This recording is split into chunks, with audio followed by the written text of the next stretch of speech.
Spanning 15 years with 12 mainline entries across 3 generations of consoles, the Assassin's Creed franchise has stood the test of time. With over 200 million copies sold and multiple upcoming projects in the works, the war between Assassins and Templars shows no sign of ending anytime soon. But where did this monumental series begin? What initially prompted development? And what is the Assassin's Creed? I'm absolutely puzzled, and today I'll be taking a look back at the origins of Assassin's Creed.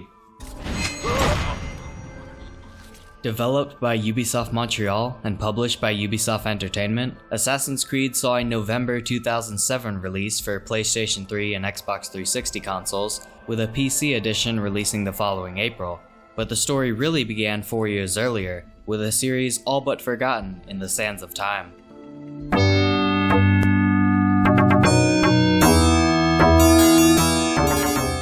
In late 2003, following their acquisition of the franchise in 2001, Ubisoft published a reboot of the 1989 side-scrolling adventure game Prince of Persia. Abandoning the pixelated sprites and crude polygons of the first 3 games, The Sands of Time offered a modern visual overhaul while staying true to form with its acrobatic platforming and sword-fighting action. The game garnered critical acclaim, and along with it called for the development of a sequel. Dubbed Prince of Persia: Assassins, the game would shift the focus to the bodyguards sworn to protect the prince. Unfortunately, this game would never see the light of day, but the ideas behind it laid the foundation for the game we all know. A game equally based in both grounded historical events and fictional concepts borrowed from Vladimir Bartol's novel Alamut. Though some of its roots may stem from historical events, the game is meant to be enjoyed purely as a work of fiction. Set in the year 1191, we don the robes of Master Assassin Altaïr Ibn-La'Ahad as he carries out the orders of the Brotherhood's leader Al-Mualim. Altaïr is sent with a team of 2 other assassins, Malik and his brother Kadar, to recover an artifact from Solomon's temple. The 3 reach the location of the relic, but the Order of the Knights Templar have already gotten to it first. Altaïr exposes himself and foolishly attacks Robert de Sabal, the Grand Master of the Knights Templar. The attempt on Robert's life fails, costing Kadar's life and Malik's left arm. Believing both of his comrades have fallen in combat, Altaïr returns to the assassin stronghold in Masyaf to tell Al-Mualim of his defeat. The Master is greatly distraught upon hearing the news, until the wounded Malik arrives bearing the artifact. Malik explains it was Altaïr's arrogance and blatant disregard of the creed that caused his brother's death, and the near failure of the mission. The discussion is cut short by a Templar invasion, and Altaïr is tasked with springing a trap to repel the attackers. After the Templars retreat, Al-Mualim restrains Altaïr and reminds him of the 3 tenets of the Assassin's Creed. Stay your blade from the flesh of an innocent. Let the people mask you, such that you become one with the crowd. And most importantly, never compromise the Brotherhood. All 3 of which Altaïr broke while inside the temple. Al-Mualim can no longer trust his judgment, and regretfully retires Altaïr from the Brotherhood. Altaïr feels death's embrace, but his death was only an illusion. Al-Mualim strips him of his rank and weapons, but offers him a second chance for redemption. He begins by finding the traitor responsible for opening the gates for the Templars. The man shows no remorse for his actions, even in the face of death, only regret for the invasion's failure. Altaïr regains his hidden blade and sword, and is given a list of 9 lives he must end in exchange for his own, and with this list he rides for Damascus to claim the life of the arms dealer Tamir, the single largest death dealer in the land. With this fairly lengthy introduction complete, we receive free reign to explore the 5 main areas throughout the Holy Land: Masyaf, Damascus, Acre, Jerusalem, and the Kingdom, which connects the other 4 together. The long journey to Damascus allows us the opportunity to become familiar with the game's slightly unusual control scheme. Navigation and camera control is standard, utilizing WASD and the mouse, or left and right analog sticks, but the action buttons are where things get a bit complicated. Left mouse button, the shift key, and the spacebar or controller face buttons perform different actions whether the right mouse button or right trigger is depressed. Without the right mouse button, these actions will assist Altaïr in maintaining stealth. Left click for assassinations,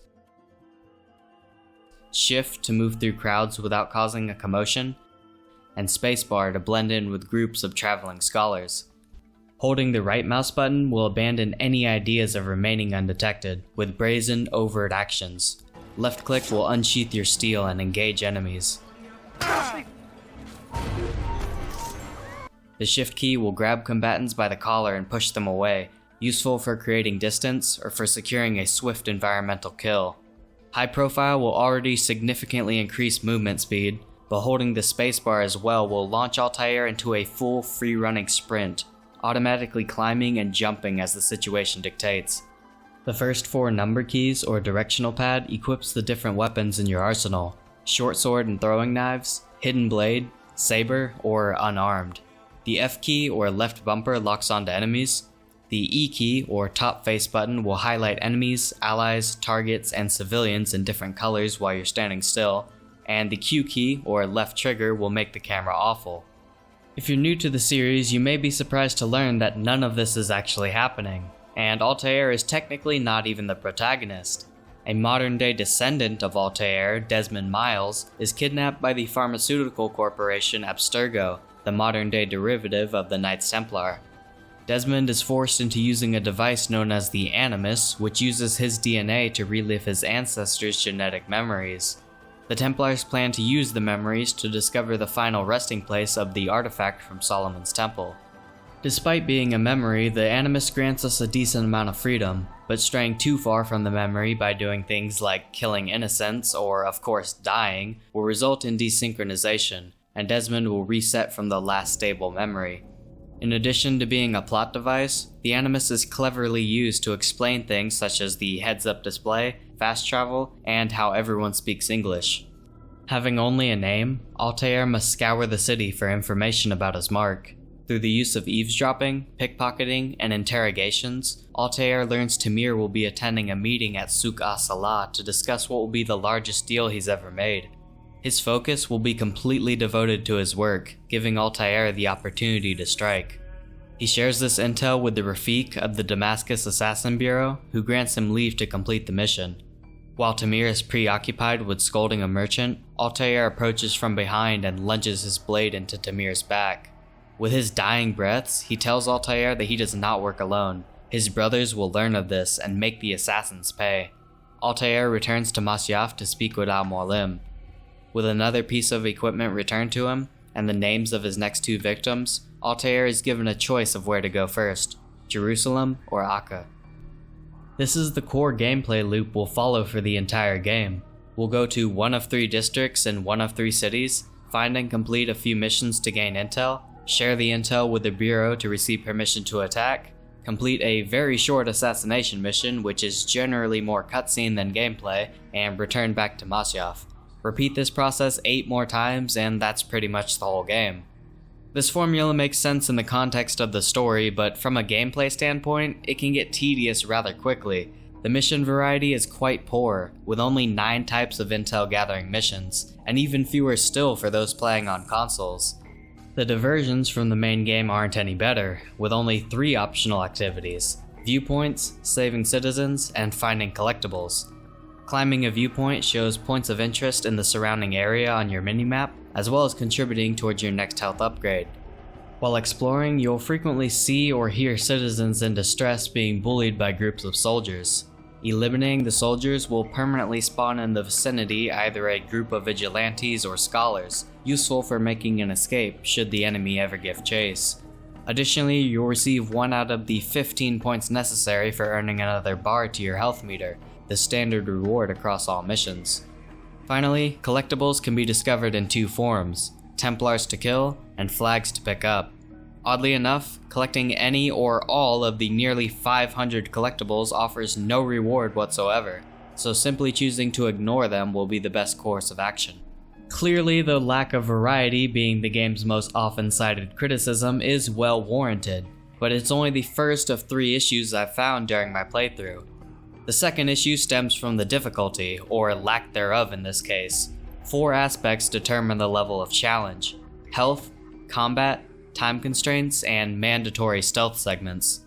Since points towards health upgrades are rewarded for doing nearly everything, your vitality will be abundant. A full health bar will be unlocked fairly early on, making Altaïr quite hard to kill, but as the second health bar is gradually filled, Altaïr becomes unstoppable. Regardless of health, the combat isn't particularly challenging. Simply holding the right mouse button will be enough to guard against most attacks, and a well-timed left click will parry an impending strike and unleash an often deadly counterattack. Without the right mouse button, Altaïr will shift from his defensive to offensive stance, permitting attacks at the cost of being vulnerable. In this stance, a left click or left long click will perform light and heavy attacks respectively. The spacebar will close the gap between your enemies, and the shift key will do the opposite by grabbing and throwing enemies. With these skills, Altaïr can easily take on 10 men, as long as they never learn they don't have to attack one at a time. The pressure of an on-screen clock slowly ticking down to 0 can be an effective means of adding challenge through a sense of urgency, and many missions utilize this mechanic liberally. However, every such instance offers copious amounts of time, making the appearance of a timer not much cause for concern. Maintaining stealth is generally optional, but will occasionally appear as a requirement to a mission's success. This type of mission was the only time I ever experienced genuine failure throughout my playthrough, but after a few additional attempts, these minor roadblocks were cleared rather easily. There is a way that the simplicity, repetition, and mild difficulty could be viewed in a positive light, and that is through the eyes of a new player. The more modern titles can be overwhelming with the complexity of the mechanics and the depth of the customization. The no-frills, absolutely bare-bones mechanics of the first outing make it one of the most accessible titles for those looking to try Assassin's Creed for the first time. Unfortunately, there is one final shortcoming I feel the need to address, and that is the 2 instances of what I consider missed potential. The first is the Kingdom, the hub area which connects the other 4 cities. This was a large, beautiful open area to explore on horseback. The missed opportunity is that there's not much to do aside from worthless collectibles and viewpoints which earn health you won't need. After I visited each city for the first time, I never returned to the Kingdom again, opting to use fast travel instead, but I would have loved to play some extra content here. The villains are the second instance of missed potential. Having 10 major antagonists in a single relatively short game prevented any real character development, which was a shame since a lot of the villains we come across have some interesting motives and characteristics. Garnier from Acre was a Templar masquerading as a doctor within the poor district. He used his patients to experiment with a mind-altering drug which turns his victims into a zombie-like workforce. He died genuinely believing he was helping his patients, comparing them to children and madmen needing to be freed from the prison of their own mind.